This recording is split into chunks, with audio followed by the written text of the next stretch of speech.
엄마, 나 임신했어. 뭐라고? 그 집엔 얘기했니? 안 했어. 그 사람, 나와 결혼하려는 다른 이유가 있는 것 같아. 그 집, 뭔가 숨기고 있어. 오늘 제가 들려드릴 이야기는 저와 제 딸이 상견례 자리에서 짐승 같은 재벌가를 만나 겪은 믿기 힘든 이야기입니다.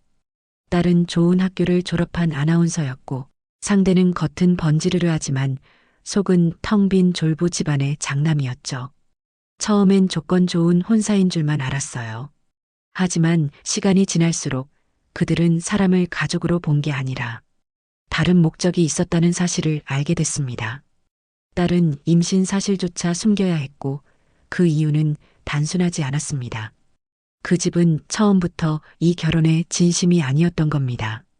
혹시 재벌가 혼사 뒤에 감춰진 충격적이고 더러운 비밀, 그리고 그 속에서 살아남은 엄마와 딸의 이야기가 궁금하시다면 오늘 이 영상 끝까지 한번 들어봐 주세요. 이건 단순히 버려진 딸의 눈물 이야기가 아닙니다. 사람을 지키기 위해 싸웠던 어느 엄마와 딸의 진짜 승리 이야기입니다. 자, 그럼 시작할게요. 구독과 좋아요는 저희에게 늘 큰 힘이 됩니다. 그날은 평소처럼 밥 짓고 된장국 끓이던 오후였어요. 별다를 것 없는 일상이었죠. 딸아이가 퇴근할 시간이 가까워졌고 저는 식탁을 정리하며 김치를 꺼내고 있었어요. 현관문이 열리고 딸이 들어왔을 땐 그냥 평범한 날 중 하나라고 생각했죠. 그런데 딸은 가방을 식탁에 내려놓고 아직 밥숟갈도 들지 않은 채 말하더군요. 엄마, 다음 주 토요일에 상견례 하기로 했어. 그 순간 손에 들고 있던 국자가 허공에서 멈췄어요. 좋아하는 사람이 있다는 얘기는 들었지만 이렇게 날짜까지 정해졌다는 말은 처음이었거든요. 딸의 말투는 마치 회사 일정 전달하듯 담담했고 저는 얼떨떨한 채 고개만 끄덕였어요. 그때 직감했죠. 이건 초대가 아니라 통보구나. 내 감정이나 생각은 이미 고려되지 않았다는 걸요. 제 딸은 좋은 학교를 나와 지금 아나운서로 일하고 있어요. 어릴 때부터 말이 없고 혼자 생각을 오래 하는 아이였죠. 표현은 서툴러도 속은 깊고 한번 마음먹은 일은 책임지고 해내는 아이였어요. 그래서 어떤 결정을 해도 이유가 있겠지. 저는 믿었어요. 딸이 사랑하는 사람이 생겼다고 말했을 땐 솔직히 놀랐어요. 표현을 잘 안 하던 애라서 더 그랬죠. 하지만 그때 눈빛이 진지했기에 저는 반대하지 않았어요. 그저 조용히 딸 곁에 있어주기로 했죠. 그런데 상견례 날짜가 정해졌다는 말을 듣고 나니 뭔가 마음이 가라앉았어요. 설명도 상의도 없이 일방적으로 정해진 느낌이었고 제가 끼어들 틈은 없다는 생각이 들더군요. 딸은 결혼할 사람이 돈 많은 집안의 장남이라고 했어요. 오래된 명문가도 아니고 사회적으로 존경받는 집안도 아니고 그냥 돈 많은 졸부 같은 집이래요. 부동산으로 큰 돈을 벌었고 건물 여러 채 갖고 있는 집. 딸은 대수롭지 않게 말했지만 그 말 사이로 불안이 묻어 있었어요. 그 사람은 괜찮아. 오히려 나보다 더 조심스럽고 섬세한 면도 있어. 엄마, 편견 갖지 마. 그 말을 들으면서도 저는 자꾸만 마음이 무거워졌어요. 딸이 저런 말부터 꺼낸다는 건 이미 걱정하고 있다는 뜻이잖아요. 그래서 상견례를 준비하면서도 마음이 불편했어요. 옷장 앞에 서서 뭘 입어야 할지 한참을 고민했어요. 너무 화려하면 안 될 것 같고, 너무 수수하면 무시당할 것 같고, 있는 옷 중에서 제일 단정한 걸 골라 다리미를 올리는데 손끝이 자꾸 떨리더라고요. 혹시라도 내 말투, 내 표정 하나가 딸에게 누가 될까봐 몇 번이나 거울을 보며 미소 연습까지 했어요. 사실 우리 집이 부족하다고 생각해 본 적 없어요. 혼자 벌어 딸 하나 키우며 살았지만 떳떳했거든요. 그런데 그 집 이야기를 듣고부터는 내가 뭔가 빠진 사람처럼 느껴졌어요. 상견례 날짜가 가까워질수록 그런 생각이 더 깊어졌고 친구들한테도 말 못했어요. 괜히 너희 딸이 그런 집이랑 결혼해? 라는 말 들을까봐. 아니, 그런 말 안 해도 제 안에서 이미 들리는 것 같았어요. 상견례 전날 밤 딸 방 앞에 서서 문을 두드릴까 말까 몇 번이나 망설였어요. 결국 문을 열지 못하고 거실 소파에 앉아 사진첩을 꺼냈어요. 초등학교 입학식 사진, 졸업식 사진, 혼자 도시락 먹던 사진. 그 아이는 언제나 꿋꿋했어요. 가진 건 많지 않았지만 항상 또박또박 자기 길을 걸었죠. 그런데 지금은 어깨를 자꾸 웅크리고 있었어요. 그게 마음 아팠어요. 결혼이라는 게 왜 이렇게 사람을 작게 만들까요? 다음 날 아침 화장하면서 마음속으로 되뇌었어요. 오늘 말 많이 하지 말자. 그냥 웃자. 딸 체면 구기지 말자. 그리고 우리는 그 집으로 향했죠. 그땐 정말 몰랐어요. 그 자리가 우리 딸을 축복하는 자리가 아니라 냉정하게 평가하는 자리일 줄은요. 우리가 사람으로서 존중받는 자리가 아니라 조건표에 한 줄로 앉아 있어야 하는 자리였다는 걸. 그 집이 우리를 어떻게 보고 있었는지, 어떤 기준으로 판단하려 했는지, 저는 그 상견례 자리에서 천천히 가리고 분명하게 느꼈어요. 그리고 그때 처음으로 마음속 깊은 곳에서 아주 작은 균열이 시작됐습니다. 그 집 거실은 넓었지만 어딘가 과했어요. 벽면엔 금장 프레임에 쌓인 가족 사진이 가득했고 커다란 대리석 테이블 위엔 명품 잡지가 흐트러진 듯 펼쳐져 있었어요. 돈이 많다는 건 알겠지만 어딘지 모르게 사람 사는 냄새가 없었어요. 가구도 조명도 심지어 집안 공기마저 이건 우리 수준이 이 정도다라고 말하는 듯 했죠. 우리는 어색하게 거실 소파에 앉았고 잠시 후 상대 가족들이 하나둘 모습을 드러냈어요. 예비 사부인은 화려한 자개 문양의 옷을 입고 있었고 예비 사돈어른은 반쯤 벗은 셔츠 소매를 아무렇게나 걷은 채 무심한 눈빛으로 우리를 쳐다봤어요. 처음 나눈 인사는 겉으론 정중했지만 눈빛은 전혀 그렇지 않았어요. 마치 얼마나 대단한가 보자는 기색이 가득했죠. 딸은 고개 숙이며 어머니, 아버님 안녕하세요. 인사했지만 목소리가 예전 같지 않았어요. 사람들 앞에 서는 직업을 가진 아이답지 않게 자꾸 눈을 피하더군요. 식탁에 마주 앉으니 분위기는 더 뚜렷하게 갈렸어요. 우리는 등받이도 없는 딱딱한 의자에 앉았고 그 집 식구들은 푹신한 헤드레스트가 있는 고급 의자에 앉아 있었어요. 자리를 정할 때부터 이미 주도권은 정해져 있었던 거죠. 식사는 모두 배달 음식이었어요. 포장지는 고급스러웠지만 그 속은 형식적이었고 차림도 온기 없이 차가웠어요. 그 집은 손님을 맞이한다는 개념보다 형식을 치른다는 의도가 분명해 보였어요.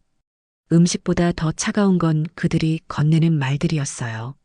아나운서시면 말씀은 잘하시겠네요. 그런데 며느리는 말보다 행동이 중요한 법이죠. 요즘 방송은 뭐든지 튀는 쪽이 살아남는다던데.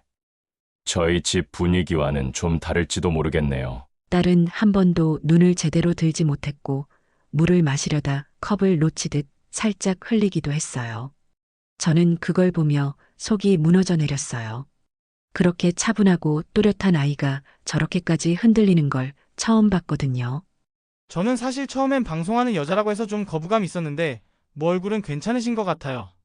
그 말이 나오자 순간 공기가 멈췄어요. 딸은 반응하지 않았고 저는 억지로 미소를 지으며 고개를 돌렸어요. 아무 말도 하지 않으면 아무 일도 없는 것처럼 지나가겠지 싶어서였어요. 하지만 그건 제 착각이었어요. 그 집은 이미 결론을 내려놓은 상태였고 상견례는 그저 형식을 맞추기 위한 통과 절차였던 거죠. 식사가 끝나갈 무렵 예비 사부인이 상자 하나를 꺼냈어요. 번쩍이는 보자기로 감싸인 그 상자는 보기에도 비쌌고 꺼내는 손동작엔 은근한 과시가 섞여 있었어요.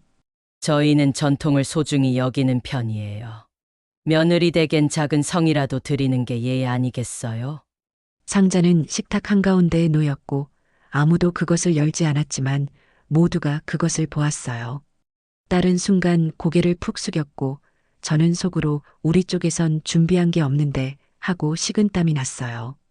그 집은 일방적으로 예물을 내밀었고 우리는 아무것도 준비하지 않은 채 앉아 있었어요. 말은 안 했지만 그 자리엔 무언의 압박이 있었어요. 뭐, 요즘은 간소하게 하기도 하지요. 그래도 마음은 오가야 하는 거니까. 말끝이 짧았지만 의미는 분명했어요. 우리는 했는데 당신들은 뭔가 내놓지 않겠나 하는 압박. 딸이 갑자기 말했어요. 엄마가 미처 준비 못 하셨어요. 제가 너무 갑자기 잡아서 죄송해요. 그 말은 내게 책임이 있다는 뜻이었고 저는 숨을 삼켰어요. 그 집 사람들은 웃고 있었지만 그 안엔 냉소가 섞여 있었어요. 우리를 향한 평가와 정리는 이미 끝났다는 듯한 표정들이었어요. 집으로 돌아오는 차 안 딸은 아무 말도 하지 않았고 저는 운전대만 꽉 잡고 있었어요. 라디오는 꺼져 있었고 창밖엔 번지는 불빛만 가득했어요. 우리는 아무 말 없이 집에 도착했고 현관문 앞에서 딸은 열쇠를 꺼내려다 멈칫했어요. 한참을 서 있다가 문을 열었고 둘 다 말없이 들어섰어요. 그날 밤 저는 딸 방 앞에 섰지만 문을 두드리지 않았어요. 그 아이가 어떻게든 혼자 정리하고 싶어 하는 걸 알았기에 괜히 더 아프게 하지 않으려고 돌아섰죠. 그리고 마음속으로 중얼거렸어요. 이 결혼 어쩌면 지금 여기서 끝내야 할지도 모르겠다고요. 그날 식탁 위에 놓인 건 음식보다도 더 날카로운 공기였어요. 따뜻하긴커녕 끝없이 차가운 말들만 오갔고 그 집 사람들의 눈빛은 마치 우리가 무언가를 내놓길 기대하고 있다는 듯했죠. 말은 하지 않았지만 느껴졌어요. 상견례라는 자리에 불려나온 우리가 무언가 보여주고 증명해야만 하는 존재라는 거요. 식사를 마치고 다들 손을 놓기 시작할 무렵 예비 사부인이 자리에서 일어나 가방을 꺼냈어요. 그러곤 보자기에 곱게 싼 상자 하나를 식탁 위에 올려놓더군요. 며느리 댁에 성의로 준비한 거예요. 많이는 아니지만 정성이에요. 그 말이 나오자 식탁 위에 있던 모든 시선이 그 상자로 향했어요. 금빛 장식이 감싸진 네모난 상자는 무척 고급스러워 보였고 굳이 포장을 열지 않아도 안에 어떤 값비싼 물건이 들어있을지 상상이 되었죠. 딸은 말없이 고개를 숙였고 저는 순간 숨을 들이마셨어요. 우리 쪽은 아무것도 준비하지 않았거든요. 아니, 정확히 말하면 준비할 시간도 그런 문화에 대한 안내도 전혀 없었어요. 그쪽에서 상견례 날짜를 먼저 통보하듯 잡았고 저는 그저 인사드리러 가는 자리라고만 알고 있었죠. 하지만 그 집은 아니었어요. 그들은 우리가 어떤 수준인지 얼마나 맞춰올 수 있는지를 확인하려는 태도였고 그 상자는 그것을 드러내는 도구였어요. 저는 식탁 아래에서 손을 꼭 쥐었어요. 말없이 고개만 숙였고 그 순간 예비 사돈 어른이 이렇게 말했어요. 뭐, 요즘은 간단히 하기도 하죠. 다만 서로의 정이라는 건 표현이 있어야 알 수 있는 법이니까요. 그 말이 끝나자마자 예비 사위의 남동생이 웃으며 한마디를 던졌어요. 요즘은 그래도 현금 예단은 다 준비하던데요. 저희 이모도 상견례 때 3천만 원 들고 오셨다더라고요. 저는 그 말을 듣는 순간 얼굴이 확 달아오르는 걸 느꼈어요. 딸은 반응하지 않았지만 손가락 끝이 미세하게 떨리는 게 보였어요. 아마 저도 똑같이 떨리고 있었겠죠. 딸은 조용히 말했어요. 제가 너무 급하게 날짜를 정했어요. 엄마는 몰랐어요. 그 말은 우리 집의 부족함을 해명하기 위한 마지막 시도처럼 들렸어요. 하지만 그 말을 듣고도 그 집 사람들 얼굴에는 조금의 변화도 없었어요. 오히려 더 확신한 듯한 눈빛이었죠. 역시 이 정도 수준이구나. 그렇게 판단했을 게 뻔했어요. 그 상견례 자리는 더 이상 인사의 자리가 아니었어요. 거래의 장이었고 조건과 기준이 나열되는 장소였어요. 그리고 우리는 아무것도 들고 가지 않은 손님이었어요. 그 집은 예물이라는 이름으로 자신들의 수준을 과시했고 우리는 그 앞에서 아무 말도 못한 채 고개를 숙일 수밖에 없었어요. 집으로 돌아오는 길, 딸은 처음부터 끝까지 말이 없었어요. 조용히 창밖만 바라보던 그 얼굴은 낯설 정도로 텅 비어 있었어요. 저는 그 침묵이 너무 무서웠어요. 아이가 지금 뭘 느끼고 있을지, 얼마나 실망하고 스스로를 얼마나 원망하고 있을지 뻔히 보였거든요. 우리 집은 부족하지 않아요. 하지만 그 집 앞에 앉아 있는 동안 내내 그런 생각이 들었어요. 나는 이 아이에게 뭘 해준 걸까? 저 사람들 앞에서 이 아이를 얼마나 작게 만들고 있는 걸까? 괜히 내가 죄인인 것처럼 느껴졌어요. 돌아온 후 딸은 식탁에 앉지도 않았고 방에서 나오지도 않았어요. 저는 손에 들고 온 예물 상자를 부엌 구석에 내려놨어요. 그 상자는 너무 무겁고 너무 부끄러웠어요. 열어보지도 않았어요. 포장도 풀지 않았어요. 그건 선물이 아니라 선언이었어요. 우리는 이 정도를 준비했고 당신들은 그에 걸맞은가요? 라고 말하는 선언. 그날 밤 저는 딸 방 앞에 또 섰어요. 문을 두드릴까 말까 서너 번 망설였지만 결국 돌아섰어요. 딸의 마음을 지금 건드리면 더 부서질까봐 무서웠어요. 그리고 그 대신 부엌으로 가서 조용히 상자를 꺼냈어요. 포장을 풀어보진 않았지만 무게는 느껴졌어요. 이건 돈의 무게가 아니라 사람을 누르는 무게였어요. 그 집에서 예물이라며 건넨 물건은 딸을 위한 게 아니었어요. 그들의 체면을 지키기 위한 것이었고 우리를 무력하게 만들기 위한 장치였어요. 그날 식탁 위에서 우리는 음식이 아니라 판단을 먹었고 예물을 받은 게 아니라 굴욕을 받았어요. 딸은 말없이 방에 있었지만 그 아이 마음속엔 수천 마디 말이 떠다니고 있었을 거예요.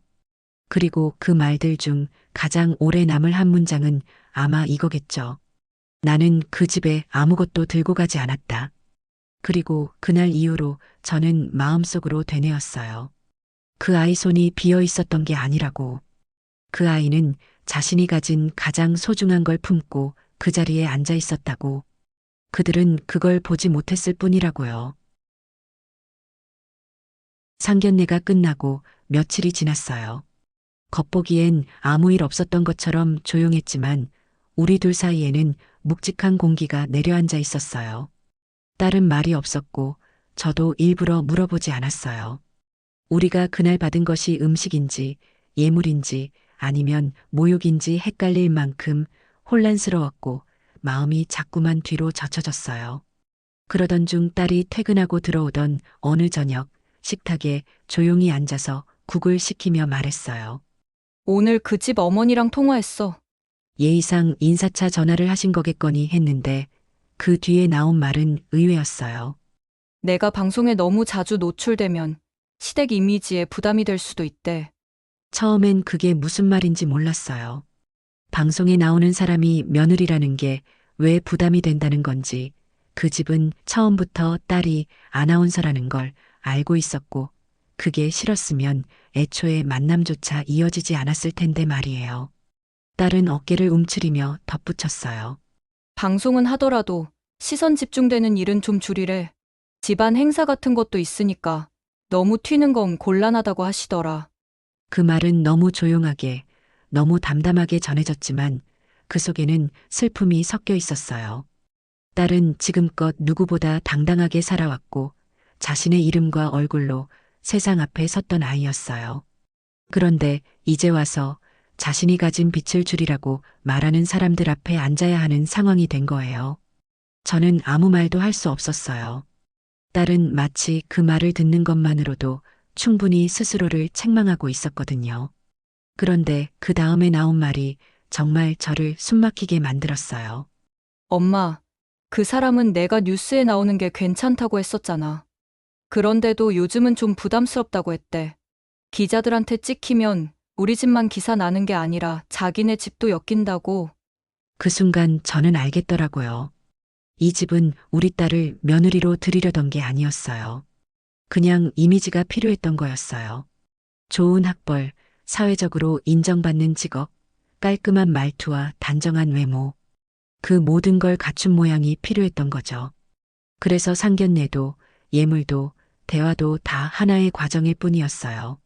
가족이 될 사람을 맞이하는 게 아니라 조건표에 도장 찍는 작업이었고 결혼이란 건 그들에게 있어 그저 집안 브랜드에 어울리는 패키지 디자인 같은 거였어요. 딸은 자신이 어떻게 받아들여지고 있는지를 천천히 알아가고 있었고 저는 이미 그것을 다 알아버린 채 아이에게 그 현실을 말해줄 수 없다는 사실에 더 숨이 막혔어요. 딸은 말끝마다 자기를 방어하듯 덧붙였어요. 사실 나도 방송 그만두고 싶었던 적 있어. 너무 사람들 앞에 서는 게 버거울 때도 있었고. 근데 이렇게 얘기 들으니까 꼭 내가 뭘 잘못한 사람 같아서. 그 말에 저는 뭐라고 해줘야 할지 몰랐어요. 아이의 길을 응원하던 엄마로서도 지금의 상황에 자책하는 어른으로서도 저는 그저 조용히 숨만 삼킬 뿐이었어요. 그리고 마음속 깊은 곳에서 외쳤어요. 내가 잘못한 게 아니라고. 너는 지금까지 너무 잘 살아왔고 스스로의 이름을 지켜내며 여기까지 온 사람이라고. 그런데 그 집은 그 사실을 전혀 보지 않았던 거예요. 그들은 단정한 외모를 원했고 스펙 좋은 배경을 원했고 겉보기에 흠잡을 곳 없는 완성품을 원했을 뿐 그 아이가 어떤 사람인지 어떻게 살아왔는지에는 관심조차 없었던 거죠.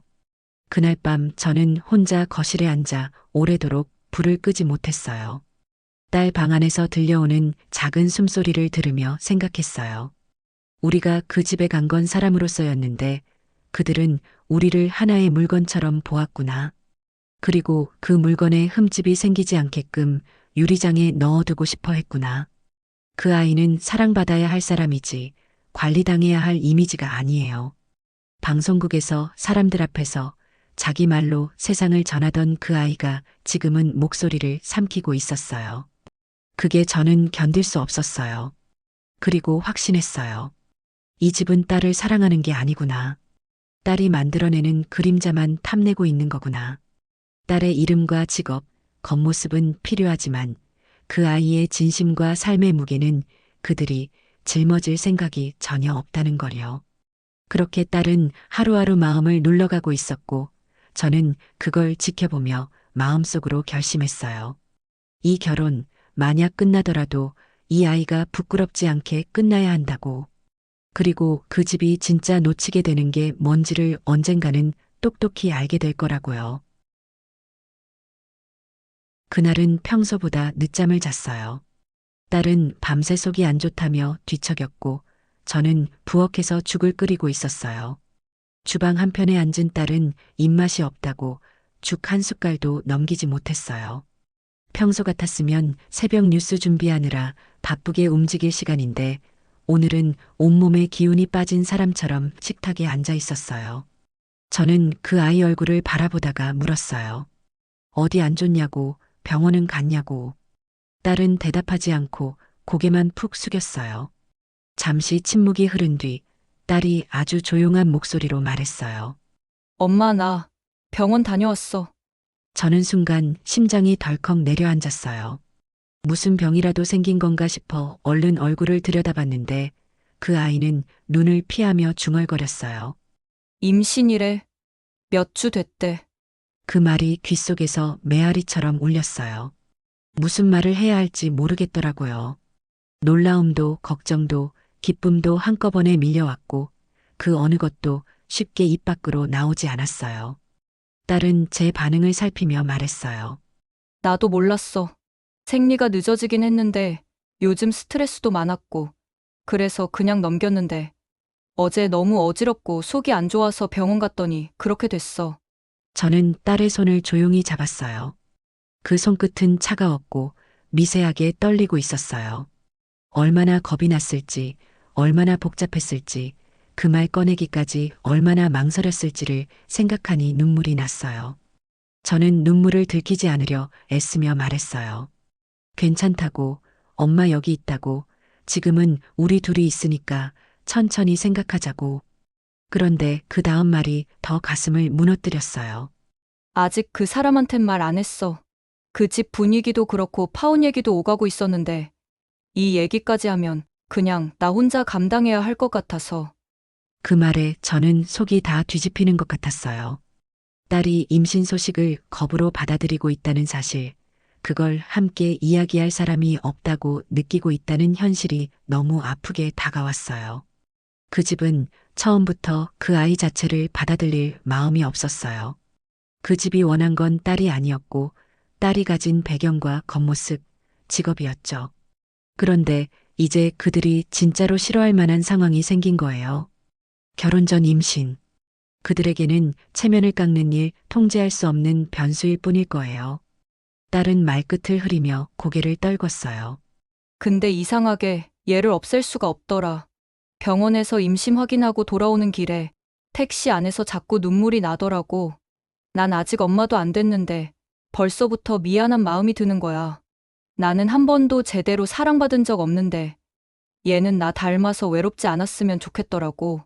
그 말을 들으며 저는 정말로 참았던 눈물을 흘렸어요. 우리 아이가 이제 아이를 품은 엄마가 되겠다는 이 순간에도 혼자 그렇게 조용히 견디고 있었다는 게 너무 미안하고 너무 자랑스러웠어요. 저는 그날 밤 잠들지 못했어요. 딸은 새근새근 잠들었지만 저는 불 꺼진 방 안에서 천장을 보며 오래도록 생각했어요. 이 아이를 어떻게 지켜야 할지, 무엇을 먼저 해야 할지, 앞으로 우리가 어떤 싸움을 해야 할지를요. 그리고 하나는 분명해졌어요. 이 아이, 그리고 이 아이의 아이는 절대 혼자 두지 않겠다고. 세상이 뭐라 하든, 그 집이 뭐라 하든, 나는 끝까지 옆에 있겠다고. 그 다음 날 아침, 딸은 조금 수척한 얼굴로 제 옆에 앉아 조용히 죽을 먹었어요. 손끝이 아직도 떨렸지만 표정은 어제보다 훨씬 단단했어요. 저는 그 모습이 그렇게 예뻐 보일 수가 없었어요. 우리 아이가 이제 진짜 어른이 되었구나. 누구보다 조용히 세상을 이겨내고 있구나. 그게 느껴졌어요. 그리고 저는 그 아이에게 말하지 않았지만 마음속으로 하나의 문장을 반복했어요. 괜찮아. 넌 지금도 충분히 잘하고 있어. 그리고 이 세상에 내가 해준 이 선택, 그건 절대 실수가 아니야. 그날 이후로 우리는 둘이 아니게 되었어요. 그리고 그게 우리에게 더 단단한 용기를 만들어주고 있었어요. 며칠이 지나도록 그 집에서 아무 말이 없었어요. 상견례 이후 연락 한 통 없는 그쪽 사람들의 태도는 어쩌면 예상했던 일인지도 몰라요. 딸도 조용했고 저는 더 이상 그 아이에게 그 사람 얘기를 꺼낼 수 없었어요. 아이가 하루에도 몇 번씩 핸드폰을 들었다 놨다 하는 걸 보면서도 모른 척했어요.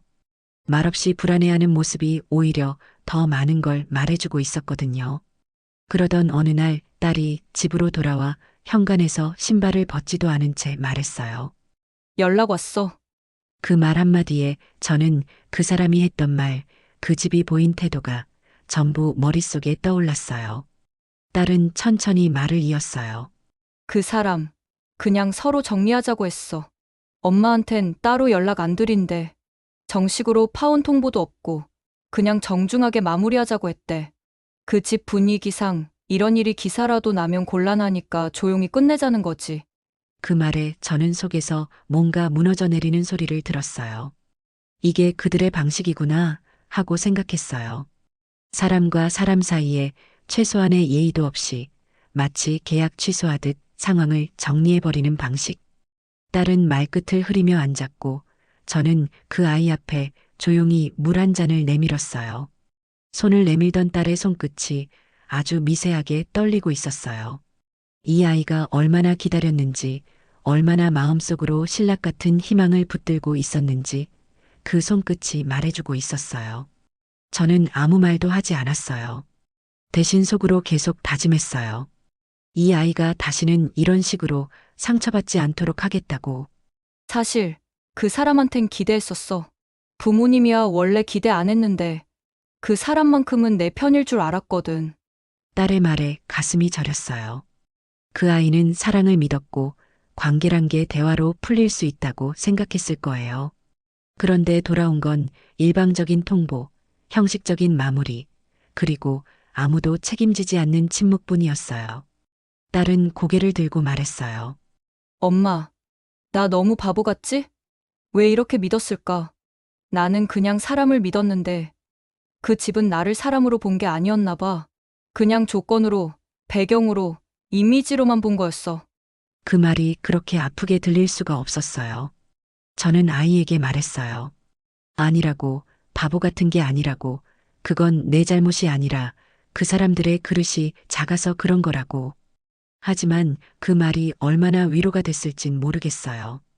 이미 딸은 마음속 깊이 상처를 입은 상태였고 저는 그걸 어떻게든 덮어주고 싶었지만 손끝 하나로는 부족하다는 걸 알았어요.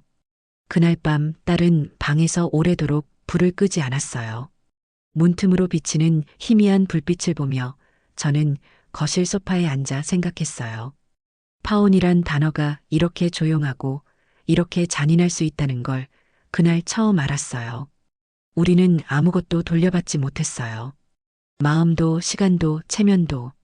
그 집은 예물 하나 건네고 사람을 치워버렸고 우리는 아무 조건도 없이 마음을 다 내줬다가 텅 빈 손으로 돌아왔어요. 그리고 무엇보다 화가 났던 건 이 아이가 그 모든 걸 감내하고 있다는 사실이었어요. 억울하다고 소리치지도 않고 비난하지도 않고 그저 스스로를 탓하며 조용히 감정을 삼키고 있다는 게 너무 속상했어요. 이 아이는 누구보다 따뜻한 사람이에요. 누군가를 진심으로 아끼고 한번 마음 주면 쉽게 놓지 않는 아이예요. 그런 아이에게 돌아온 건 외면과 침묵뿐이었어요. 저는 그날 밤부터 생각했어요. 이 결혼이 끝난 게 다행일지도 모르겠다고. 만약 이 관계가 유지됐다면 이 아이는 매일매일 그 집에서 지워졌을 거예요. 존재가 흐려지고 목소리가 줄어들고 결국 자신조차 자신을 잃어버리게 됐을지도 몰라요. 그러니 어쩌면 이 조용한 파혼은 늦기 전에 온 구원일지도 모르겠어요. 물론 아직은 아프죠. 상처는 새로 생겼고 미래는 막막해졌어요. 하지만 적어도 지금 이 아이는 진짜 자신으로 돌아올 수 있는 기회를 얻은 거예요. 그리고 나는 이 아이가 다시 고개를 들고 웃을 수 있도록 곁을 지킬 거예요. 어떤 시선도 어떤 말도 우리를 흔들 수 없게요. 파혼은 조용히 왔지만 우리는 그 고요 속에서 한 가지를 분명히 알게 됐어요. 이 세상에서 지켜야 할 건 체면이나 조건이 아니라 사람이라는 걸요. 그리고 내 딸은 그 어떤 조건보다도 소중한 사람이라는 걸요. 파혼 이후 딸은 크게 무너지지 않았어요. 오히려 담담했어요. 눈물도 없었고 원망하는 말도 없었고 단지 오래된 꿈 하나를 정리하는 사람처럼 조용했어요. 저는 그게 더 아팠어요. 울지 않는 사람이 더 무너져 있다는 걸 알고 있었거든요. 감정을 삼키고 모든 걸 스스로 안고 가려는 모습이 그 아이답기도 했지만 동시에 얼마나 외로운 결심이었을지 짐작이 되었어요. 그날 저녁 딸이 조용히 부엌에서 고구마를 쪘어요. 김이 모락모락 나는 고구마를 접시에 담아 제 앞에 내밀더니 말했어요. 엄마, 나 이거 되게 좋아했었지? 초등학교 때 학원 갔다 와서 제일 먼저 찾던 간식 기억나? 그 말에 저는 목이 메었어요. 어릴 땐 뭐가 그렇게 맛있었는지 매일같이 고구마에 김치 얹어서 먹던 그 모습이 떠올랐어요. 그런데 지금은 그 아이가 고구마를 먹으며 겨우겨우 삼키는 걸 보면서 삶이 참 많이도 변했구나 싶었어요. 한참을 말없이 있다가 딸이 불쑥 말했어요. 엄마, 나 이 아이랑 살아보려 해. 혼자라도 괜찮을 것 같아. 겁도 나고 막막한데 이상하게 후회는 안 돼. 병원 갔다 온 날 내가 얼마나 울었는지 몰라.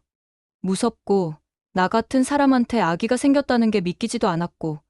근데 그러면서도 처음으로 누가 날 선택해준 기분이 들더라. 그 말이 그렇게 저릿하게 들릴 수가 없었어요. 나는 한 번도 그 아이를 선택하지 않았던 적이 없는데 그 아이는 지금껏 늘 스스로를 선택받지 못한 사람이라고 느끼며 살아왔던 거예요. 저는 조용히 그 아이 손을 잡았어요. 손끝이 차가웠지만 그 안엔 미세한 떨림이 있었어요. 두려움이 아니라 결심의 떨림이었어요. 저는 그 아이에게 말하지 않았어요. 대신 마음속으로 또박또박 외웠어요. 괜찮다고, 엄마가 옆에 있다고, 너 하나면 된다고. 그 다음날 딸은 동네 보건소에 혼자 다녀왔어요. 산모 수첩을 받아왔고, 비타민제도 사왔고, 인터넷으로 임신 관련 영상도 찾아봤어요. 누구의 도움도 없이 자기 힘으로 그 모든 걸 시작하고 있었어요. 그러다 저녁이 되자 갑자기 식탁에 앉아 조용히 말했어요. 엄마, 나 뉴스는 조금만 쉬었다가 다시 할래. 처음엔 그만두려 했는데, 아니야. 그 사람들 때문에 내 삶을 접고 싶진 않아. 내가 잘해온 게 뭔지, 내가 뭘 포기하지 말아야 하는지, 이제는 알 것 같아. 나는 부끄럽지 않게 살고 싶어. 그 말에 저는 눈물이 났어요.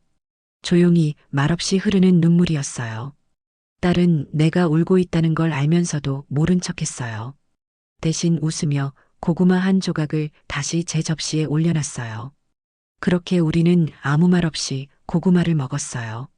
세상은 아무것도 달라지지 않았지만 우리 둘의 마음엔 아주 큰 변화가 일어났어요.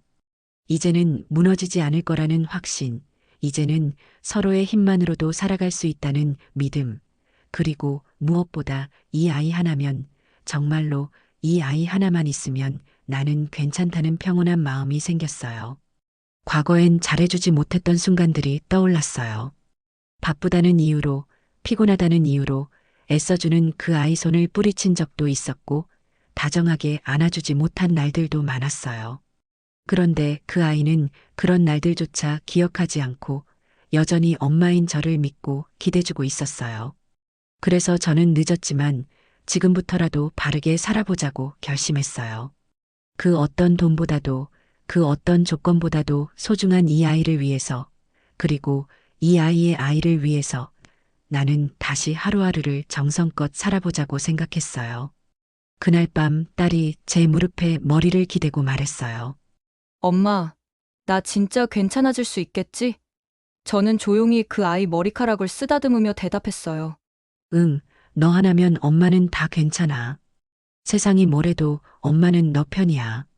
그 말 한마디에 딸은 눈을 감았고 저는 한참을 그렇게 아이 머리를 쓰다듬으며 앉아 있었어요. 밖에선 빗소리가 잦아들었고 우리 집안엔 아주 작은 숨소리만 가득했어요. 그 순간 저는 알았어요. 사랑은 먼데 있지 않다는 걸요. 내 옆에 조용히 앉아 나를 믿고 바라보는 이 아이, 그 존재 하나면 나는 뭐든 이겨낼 수 있다는 걸요. 딸은 어느새 입덧이 심해졌고 하루에도 몇 번씩 화장실에 다녀왔어요. 식사도 자주 거르고 토하고 누워서 겨우 진정한 채 다시 일어나고 그런 나날이 반복됐어요. 그런데도 딸은 한 번도 짜증을 내지 않았어요. 누구 탓도 하지 않았고 오히려 아이가 건강하게 자라고 있다는 걸 위안 삼아 견디고 있었어요. 저는 그런 딸을 지켜보며 조용히 생각했어요. 이 아이는 진짜 어른이구나. 하지만 동시에 나는 정말 엄마가 맞나 그 질문을 계속 스스로에게 던졌어요. 상견례에서 아무 말도 하지 못했고 딸이 외면당할 때도 제대로 막아주지 못했고 심지어 파혼 통보조차 우리 쪽엔 하지 않고 딸에게만 무책임하게 던지고 사라져버린 그 집에 대해 나는 지금껏 단 한 번도 똑바로 맞서지 않았다는 사실이 너무 부끄러웠어요. 그래서 결심했어요. 싸우기로요. 처음엔 작은 일이었어요. 동사무소에 산모 등록을 하러 갔는데 담당 직원이 딸의 상황을 듣자마자 약간 당황한 눈치를 보였어요. 결혼 전 임신이라는 말에 잠깐 시선을 돌리더니 구체적인 서류 절차만 형식적으로 읊었어요. 그 순간 저는 입을 열었어요. 이 아이는 지금 누구보다 아이를 사랑하고 있고 남들보다 더 많이 준비하고 있는 사람이라고. 결혼을 하지 않았다고 해서 이 아이가 덜 엄마인 것도 아니고 사회가 배려해주지 않아도 된다는 뜻도 아니라고. 말투는 차분했지만 단단하게 말했어요. 담당자는 순간 움찔했고 다시 자세히 안내해줬어요. 그게 첫 번째 싸움이었어요. 그 후로도 작은 전투들이 있었어요. 보건소에서 태아 교육 프로그램 신청을 하려 할 때도 한쪽에서 속삭이는 소리가 들렸어요. 결혼도 안 했는데 신청이 되나 봐. 저는 그걸 못 들은 척하지 않았어요. 그들에게 다가가 조용히 말했어요. 저희 딸은 당당한 산모라고 이 아이 하나 품기 위해 얼마나 많은 걸 내려놓고 버텨왔는지 모른다고. 그런 속삭임이 다시는 다른 사람에게 흉터가 되지 않았으면 한다고요. 말하는 제 입술이 살짝 떨렸지만 눈은 흔들리지 않았어요. 그 다음엔 친구들에게 알리는 일이었어요. 처음엔 말하지 않으려 했어요. 괜히 딸이 상처받을까봐, 소문이 돌까봐. 그런데 한 친구가 조심스럽게 묻더군요. 상견례는 잘 됐어? 그 질문에 저는 잠시 멈칫했지만 숨기지 않기로 했어요.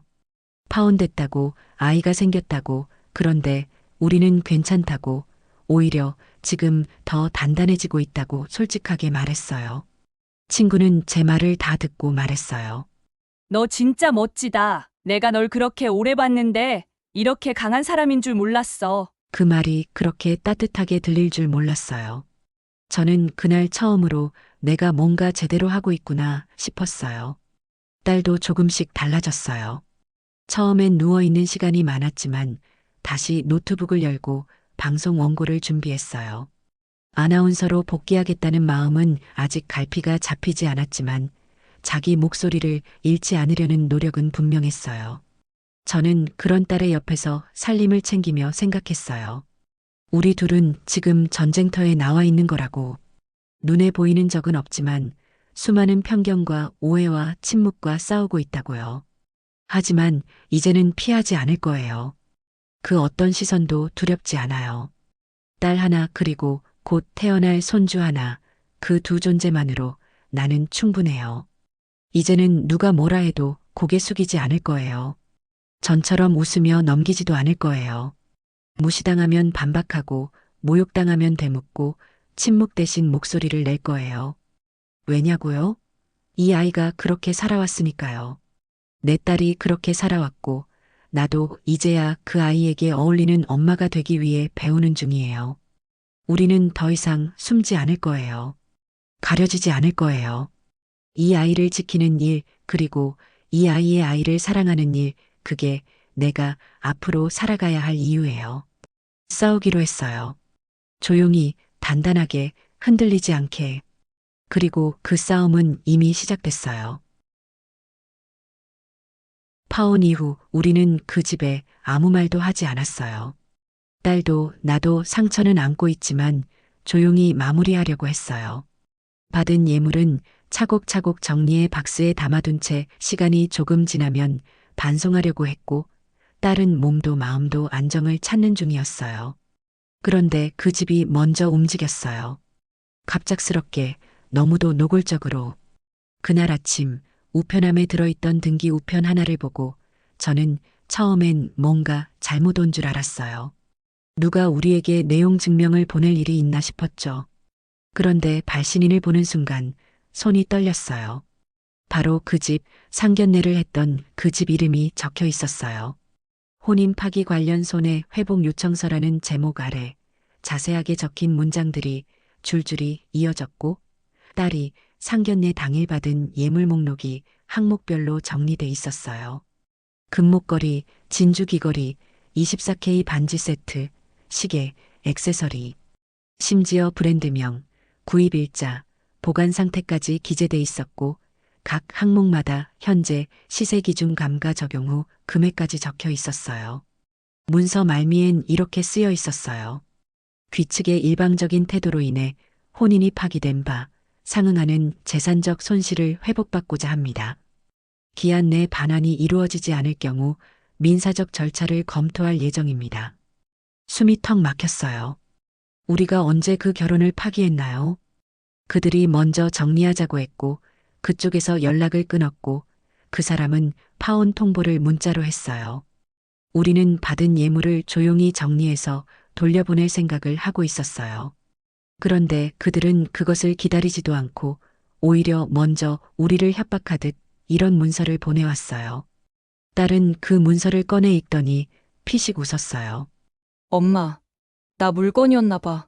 진짜로 계약서처럼 써놨네. 반품 조건, 파손 시 책임. 나는 사람이 아니었고 포장 잘 된 상품이었나 봐. 그 웃음 속에 담긴 자조가 너무 아프게 다가왔어요. 저는 말없이 고개를 숙였어요. 그렇게까지 할 줄은 몰랐어요. 그래, 우리가 고분고분하지 않았어요. 파혼을 받아들이되 그들의 침묵에 맞춰 고개를 숙이지 않았고 예물을 쥐고 뛰어간 것도 아니었어요. 오히려 그들이 먼저 관계를 끊었고 우린 단 한마디 항의조차 없이 물러나고 있었어요. 그런데 그들은 그걸 불편해했던 거예요. 자기들 뜻대로 움직이지 않는다는 이유로 이 문서 한 장으로 우리를 다시 통제하려 한 거죠. 넘받은 게 있으니 이제 되갚아라는 식으로. 저는 그날 밤 문서를 식탁에 펼쳐놓고 몇 시간이고 바라봤어요. 찢어버릴까, 불태워버릴까 수십 번도 더 생각했지만 결국 그 어떤 행동도 하지 않았어요. 그건 이제 증거가 되어야 했어요. 우리가 이 모든 일을 겪으면서도 끝까지 참고 있었다는 증거, 그리고 이 집이 사람을 어떻게 돈으로 평가하고 있었는지를 보여주는 결정적인 증거. 딸은 그날따라 조용했어요. 방에 들어가지도 않고 소파에 앉아 있었어요. 텔레비전도 켜지 않았고 핸드폰도 내려놓은 채 그저 무릎을 끌어안고 있었어요. 저는 그 아이 옆에 앉아 말했어요. 이제부터는 다르게 가야겠다고, 이젠 우리가 할 말을 하겠다고. 그 문서 한 장이 우리에게 준 모욕은 단순한 돈 문제가 아니라 사람에 대한 모독이었고, 그들이 우리를 사람으로 본 적이 단 한 번도 없었다는 증거였어요. 그들은 며느리를 들인 게 아니라 조건을 사려 했고, 감정이 아닌 가격표를 붙인 거래를 하려 했어요. 나는 그들의 손에 넘어가지 않기로 했어요. 이 아이도, 이 아이의 아이도 그런 틀 안에서 다시는 다치게 하지 않겠다고 결심했어요. 다음 날 저는 문서를 복사해 두었고 법률구조공단에 조용히 상담 예약을 넣었어요. 우리가 싸움을 원한 게 아니었지만 싸움이 시작되었을 때는 피하지 않기로 했어요. 나중에 딸이 말했어요. 엄마, 고마워. 진짜 고마워. 나는 그냥 엄마가 내 옆에 있다는 게 그게 제일 큰 힘이야. 그 말을 들으며 나는 생각했어요. 우리가 받은 건 금도 아니고 사과도 아니고 체면도 아니에요. 하지만 우리는 잃은 게 아니라 되찾은 거예요. 우리가 누구인지, 우리가 어떤 사람인지, 우리 손에 남은 건 사람이라는 사실. 그들은 예물을 통해 사람을 살 수 있다고 믿었고 결국 반품을 요구하며 우리를 거래처럼 끝내려 했어요. 하지만 우리는 끝까지 지켜냈어요. 사람을, 관계를, 존엄을. 그러니까 이젠 말할 수 있어요. 우리가 받은 건 없다. 그러나 되찾은 건 분명히 있었다. 바로 나의 딸, 그리고 나 자신이에요. 파혼 이후 그 집에서 마지막으로 보낸 건 내용 증명이었어요. 예물 반환 요구서. 그때까지만 해도 그들은 여전히 우리가 자기들 틀 안에서 움직이리라 생각했겠죠. 하지만 그 문서 한 장으로 우리는 완전히 달라졌어요. 딸은 그 종이를 들고도 흔들리지 않았고 저는 그걸 복사해 책장 서랍에 넣어뒀어요. 시간이 흘렀고 딸은 조용히 방송에 복귀했어요. 원래 하던 뉴스는 아니었지만 시사 교양 프로그램에서 진행을 맡았고 편견 없는 시선이라는 기획으로 화제가 되기 시작했어요. 아이에 대한 이야기는 하지 않았지만 방송을 보던 사람들은 그 아이의 말투와 표정을 보며 묘한 울림을 느꼈대요. 딸은 더 단단해졌고 저는 그 곁에서 조용히 살림을 챙기며 하루하루를 살아냈어요. 그러던 어느 날 뉴스에서 그 집 이야기를 처음 접했어요. 부동산 개발권을 빌미로 편법 증여를 하다 국세청 조사를 받았고 금괴 밀수와 연루된 인물과 계좌 거래까지 있었대요. 기사 속에 딱히 이름이 나오진 않았지만 내용을 보고 바로 알았어요. 그 집이 무너지고 있다는 걸요. 그 사람의 아버지, 상견례 자리에서 조용히 웃기만 하던 그 남자, 재벌가의 가장이라던 그 사람의 사진이 흐릿하게 실렸어요. 거대한 기업이던 그 집 재산은 순식간에 압류되고 언론에선 재벌 3세의 몰락이라는 말이 나왔어요. 저는 그 화면을 보며 생각했어요. 저 사람들은 끝까지 사람을 조건으로만 봤구나. 결국 자신들이 만든 조건에 스스로 갇혀 무너졌구나. 그리고 반년이 지나던 봄 딸은 아이를 낳았어요. 제품에 처음 안긴 손주를 보고 저는 말도 안 나왔어요. 세상에 이렇게 조그마하면서도 단단한 존재가 있다는 걸, 이렇게 힘겨운 날들을 지나도 다시 시작할 수 있다는 걸 그날 처음으로 실감했어요. 병실 창가에 햇살이 가득 들어오던 날 딸이 조용히 제 손을 잡고 말했어요. 엄마, 나 진짜 다 괜찮아졌어. 나 내가 나로 살아도 괜찮다는 거 이제 알겠어. 그 말에 저는 말없이 고개를 끄덕였어요. 울지 않으려 애썼지만 눈가에 고인 눈물은 막을 수 없었어요. 우리는 누구에게도 이기려 하지 않았어요. 단지 우리 삶을 지켜내려 했을 뿐이에요. 그런데 그 끝에서 우리는 승리했어요. 누군가는 가진 걸 잃었고 우리는 사람을 얻었어요. 방송 복귀 이후 딸은 한 다큐멘터리에 출연했어요. 혼자서도 괜찮습니다라는 제목이었고 많은 시청자들이 그 아이를 보고 울었대요. 방송이 나간 뒤 출판사에서 연락이 왔고 딸은 자신의 이야기를 담은 에세이를 냈어요. 3개월 만에 100만 부가 팔렸고 거기서 번 인세로 우리가 살고 있던 작은 아파트를 통째로 샀어요. 남는 돈은 아이 교육을 위해 저축했고 딸은 기부도 했어요. 그 집은 지금도 재판 중이에요.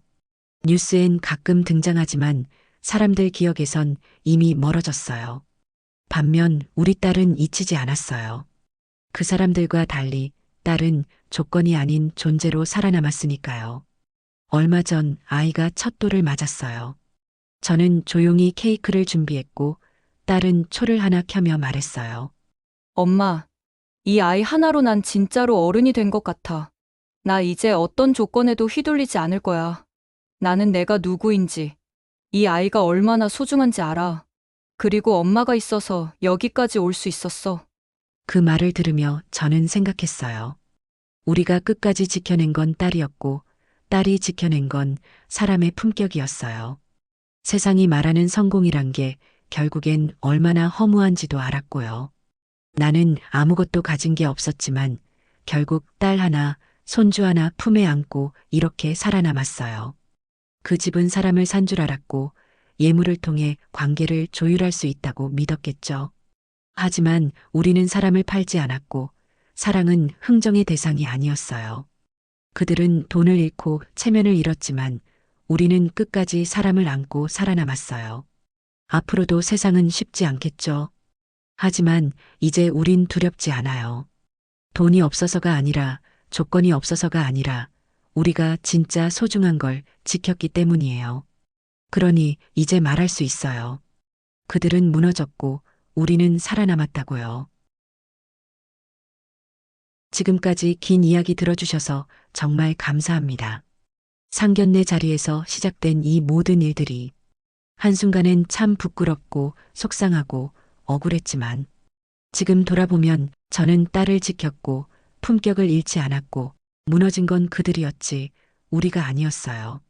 혹시 지금 이 순간 누군가의 딸로, 엄마로, 여자로서 비슷한 고민을 하고 계신 분이 있다면 오늘 이 이야기가 조금이나마 위로가 되었으면 합니다. 사람은 결국 사람을 품고 살아야 한다는 것. 그 단단한 진심이 오늘도 우리를 버티게 합니다. 다음 이야기에서 또 만나 뵐게요.